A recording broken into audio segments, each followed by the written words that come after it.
열왕기상 1장 28절로 31절입니다. 밧세바에 이어서 나단 선지자 말을 들은 다윗은 밧세바의 말이 사실이라는 것을 확신합니다. 어떤 일에 증인이 2명 있으면 사실로 여기기 때문이죠. 나단은 이 점을 염두에 두고 밧세바에게 먼저 말하라고 한 후에 자신이 확인해주는 전략을 사용한 것입니다. 상황이 급박하게 돌아가고 있다는 사실을 알게 된 다윗은 바로 밧세바를 부릅니다. 아마 나단이 들어오면서 밧세바는 퇴실한 것으로 보이죠. 그리고 나단이 있는 곳에서 밧세바에게 여호와의 살아계심을 두고 맹세하며 솔로몬을 왕으로 세우겠다고 선언합니다. 자신이 여호와 하나님을 두고 솔로몬을 자신의 뒤를 이을 왕으로 세울 것이라고 이미 맹세했기 때문이죠. 이런 다윗의 말은 나단과 밧세바의 말이 사실이라는 것을 증명해주고 있습니다.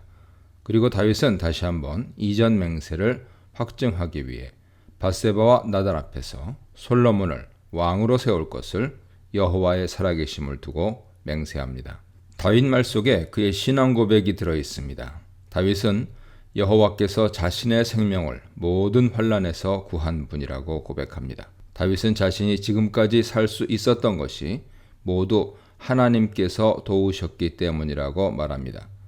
어려서는 목동으로 맹수와 싸웠고 그 이후로는 평생을 전쟁터에서 수많은 전투를 하며 살아온 인생이기에 현재 이렇게 평안하게 죽음을 맞이하게 된 것은 모두 하나님의 도우심이라고 말한 것이죠. 여호와의 살아계심으로 맹세한다는 표현은 고대 이스라엘 백성들이 자신의 말의 진실함을 나타내기 위해 관용적으로 사용하는 문구입니다. 다윗은 마지막으로 오늘 당장 자신이 말한 대로 행하겠다고 약속하면서 말을 마칩니다. 다윗은 이스라엘의 왕은 하나님의 선택을 받은 자가 되어야 한다는 사실을 알고 있었기 때문에 하나님 앞에서 맹세한 솔로몬을 왕으로 세우기 위해 빠르고 단호하게 결정을 내립니다. 이런 다윗 결정에 밧세바는 19절에서 몸을 구부리고 절한 것과는 다르게 땅에 엎드려 절하고 다윗 만세를 외치며 매우 감격합니다. 자칫 죽을 수도 있는 상황에서 목숨을 건질 뿐 아니라 자신의 아들은 왕이 되고 자신은 모후가 되는 영광을 얻게 된 밧세바로서는 당연한 반응이죠. 밧세바는 다윗과 간음한 결과로 다윗의 아내가 되었기 때문에 사무엘하에서는 밧세바를 다윗의 아내가 아닌 우리아의 아내로 불렀습니다. 다윗과의 간음 사건이 그녀 인생에 항상 꼬리표처럼 따라다녔는데 이제는 왕인 솔로몬의 모후라는 새로운 정체성을 갖게 된 것이죠. 32, 35절입니다.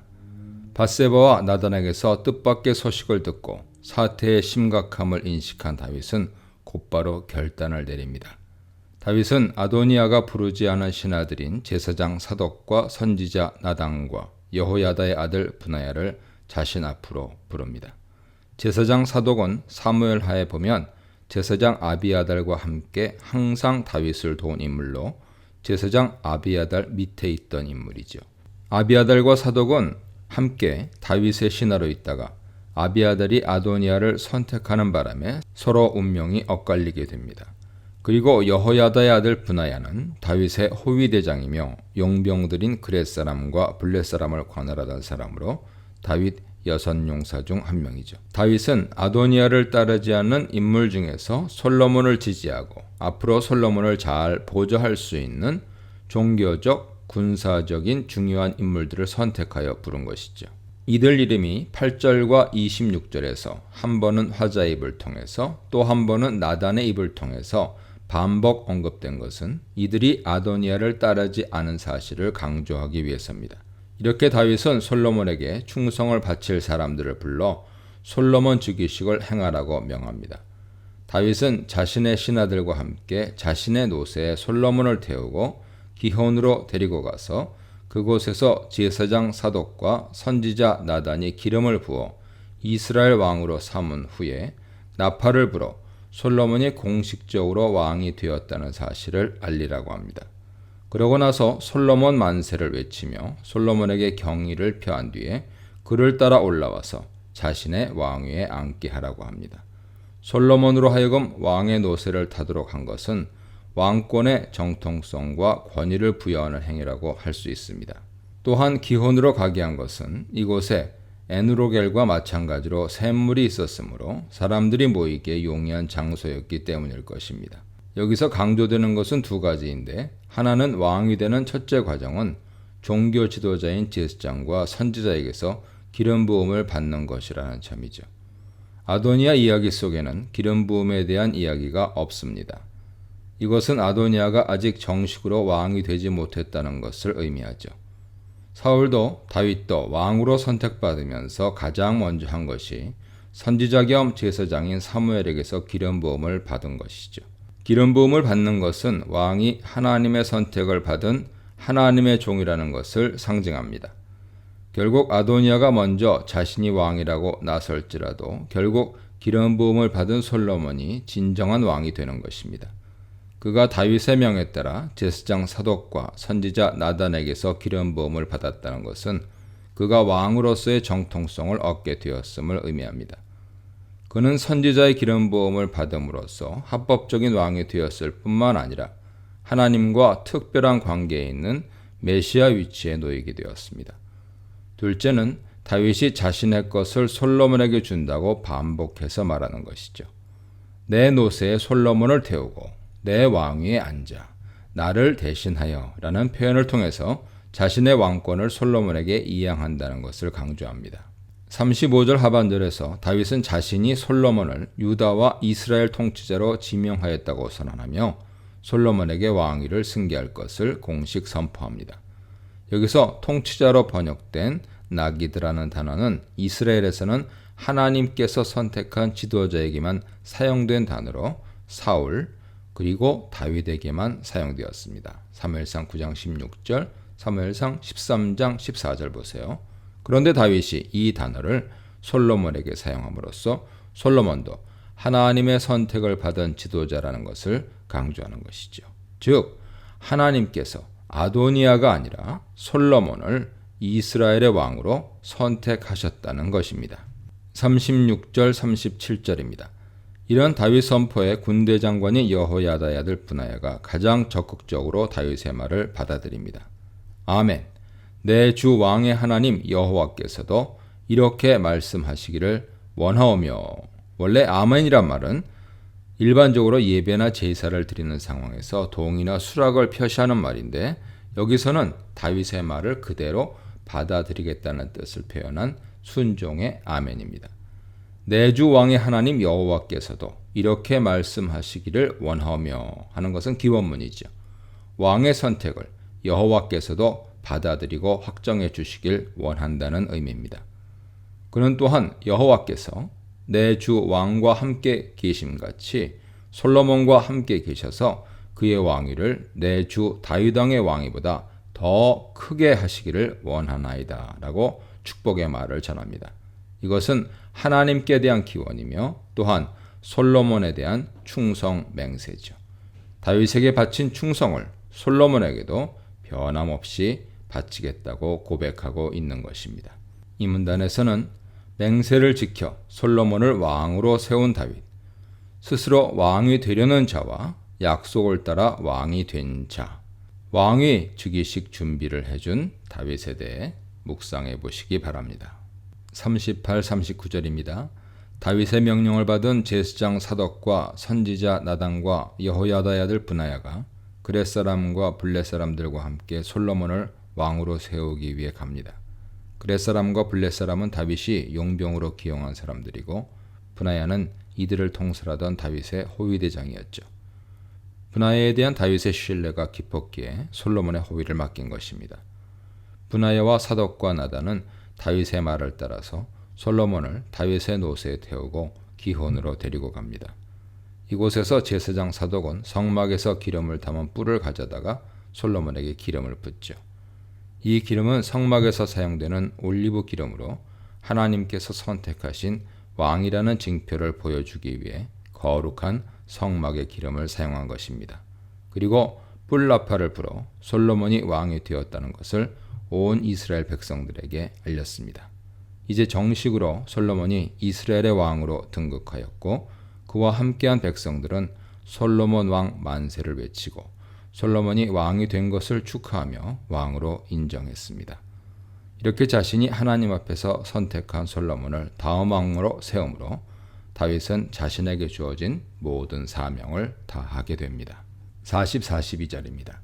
기혼셈에서 즉위식을 한 후 솔로몬과 그를 따르는 백성들은 솔로몬이 왕이 된 것을 축하하며 크게 즐거워했습니다. 피리 부는 사람들은 왕의 행차를 알리며 흥을 돋우는 역할을 하고 사람들은 이 행진 음악에 맞추어 솔로몬 만세를 부르며 환호한 것이죠. 화자는 이들이 솔로몬이 왕이 된 것을 진심으로 기뻐하였다는 것을 강조하기 위해 이런 환호성 때문에 땅이 갈라졌다며 과장되게 설명하고 있습니다. 우리말에서는 땅이 갈라질 듯 하니이지만 히브리어 원문에는 땅이 갈라졌다라고 표현되어 있습니다. 화자는 이런 과장법을 사용함으로써 두 가지 사실을 강조하는데요. 첫째는 솔로몬을 왕으로 인정하고 따르는 백성들이 매우 많았다 하는 것을 나타내고요. 둘째로는 41절과 연결해서 솔로몬을 축하하는 환호가 매우 커서 멀리서 잔치를 열고 있던 아도니아 귀에까지 들렸다는 사실을 말하려는 의도가 있습니다. 아도니아와 아도니아를 지지하던 사람들이 잔치를 벌이고 먹기를 마칠 때 이들은 솔로몬을 축하하는 환호와 나팔 소리를 듣게 됩니다. 요압은 군인이기 때문에 특히 나팔 소리에 민감하게 반응하며 왜 성안에서 나팔 소리가 울리는지 의아해하죠. 일반적으로 나팔은 주요 절기나 또는 전쟁 신호로 사용되기 때문에 성안에서 울리는 나팔 소리에 의아해한 것입니다. 이때 제사장 아비아들의 아들 요나단이 소식을 전하기 위해 들어옵니다. 요나단은 예전에 압살롬이 반역을 일으켰을 때 다윗 편에 서서 압살롬 계략을 알린 인물이죠. 사무엘하 15장 27절 17장 17절 보세요. 그런데 이번에는 아도니아 편에 서서 솔로몬의 소식을 알려주는 역할을 합니다. 아도니아는 요나단이 좋은 소식을 전할 것을 기대하며 반갑게 맞이합니다. 아마도 밖의 소란이 자신을 왕으로 추대하며 기뻐하는 소리라고 기대한 것 같습니다. 43절로 48절입니다. 그의 기대와 달리 요나단은 아니요 라고 부정한 후에 다윗이 솔로몬을 왕으로 삼았다는 소식을 전달합니다. 요나단은 다윗을 우리의 주 다윗 왕이라고 부르면서 이스라엘의 충성의 대상이 여전히 다윗이라는 점을 나타내며 다윗 왕이 솔로몬을 왕으로 세웠다고 알려집니다.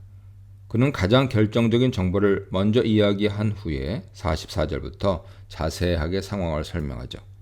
44, 45절에서는 우리가 이미 다윗의 입을 통해서 그리고 화자의 글을 통해서 알고 있는 것을 요나단의 입을 통해서 다시 한번 반복합니다.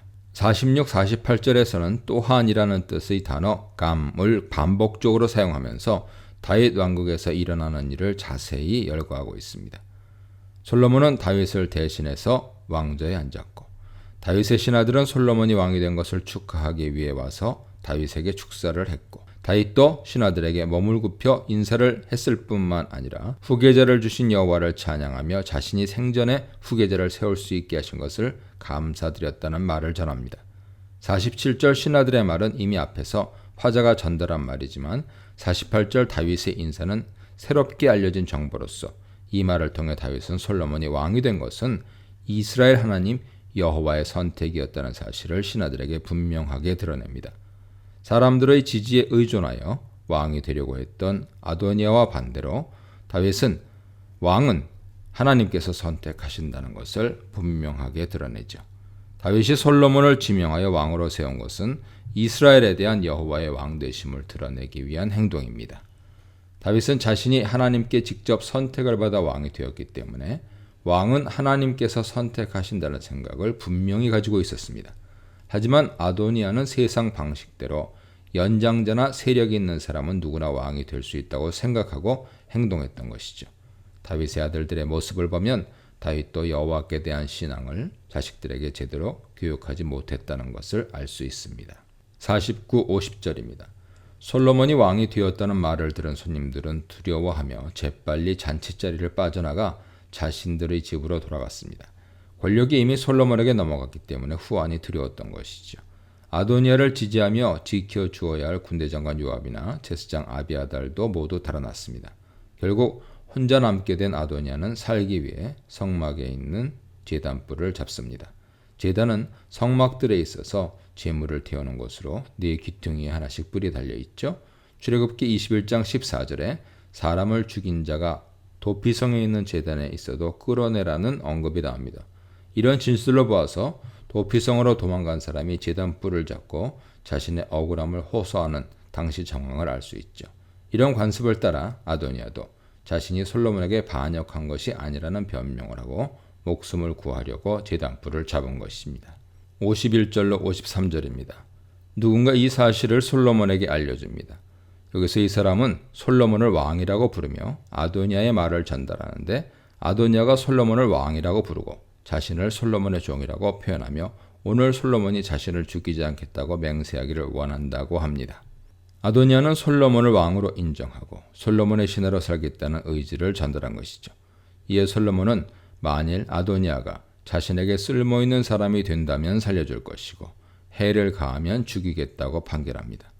이것은 아도니아를 완전히 용서한 것이 아니라 기회를 주겠다는 의미이며 아도니아에게 앞으로 경거망동하지 말라고 경고한 것입니다. 이렇게 생명을 건진 아도니아는 솔로몬에게로 와서 절합니다. 이것은 아도니아가 솔로몬을 왕으로 인정하고 그의 신하로서 예를 갖춘 것이며 자신을 살려준 것에 대한 감사 표시죠.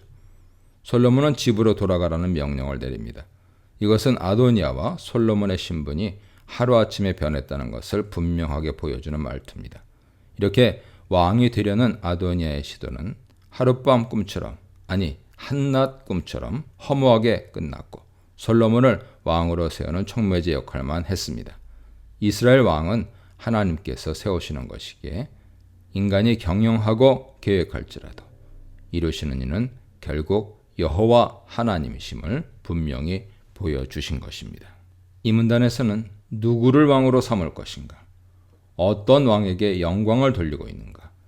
어떤 소식에 기뻐하는가에 대해 묵상해 보시기 바랍니다.